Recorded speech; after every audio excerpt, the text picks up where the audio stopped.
We were pretty quiet in the beginning. We didn't want anyone really knowing too much. All this time, we never knew Traveling between Boston and Quantico, and I was taking care of the kids. that this quiet-looking mother of four from Newton They weren't ready for it.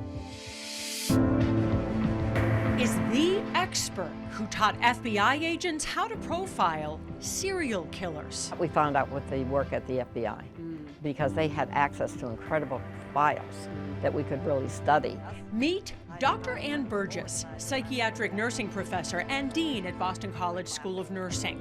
She began interviewing scores of rape victims in the 60s when that was not done. It was not popular. I was told not to stay with it, that this would hurt my career.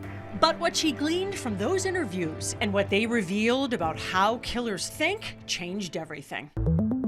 You put it together that a rape was part of the escalation many times that leads to a serial killer. Yes, thoughts drive behavior. It's not the other way around. So you have to get into what is a person thinking.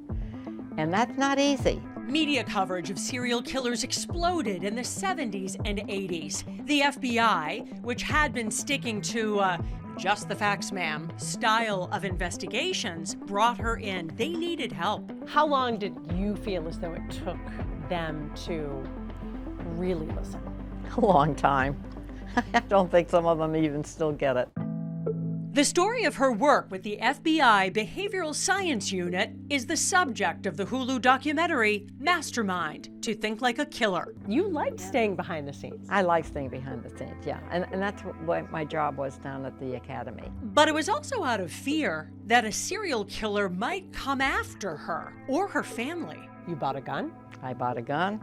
I practiced. I got perfect shot. I got the bullseye every time, so I felt good about that. She was an expert witness in the first Menendez brothers trial, and she picked up on the patterns of Bill Cosby. She's had this vision for all sorts of different aspects of crime analysis. Her BC colleague, Stephen Constantine, talks about her massive cultural influence. She's inspired a lot of those characters, SVU as well. So there's all these pop culture references to her that haven't explicitly said they were her. And so it's nice that she's had a chance to tell her story in her own words now.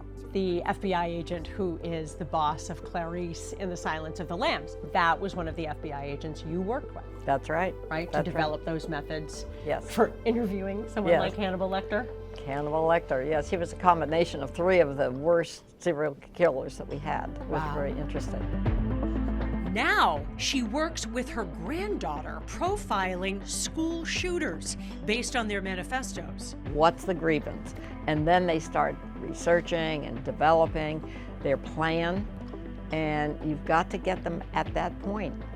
And they are. Law enforcement is on to this. At 88, this legend still teaches. There's a waiting list to get into her class. I said, when my valuations go down, where I'm not over, better than the average teacher at Boston College, then I better think about another line of work. So you're going to look for the patterns. I look for the pattern. In Chestnut Hill, Paula Ebben, WBZ News.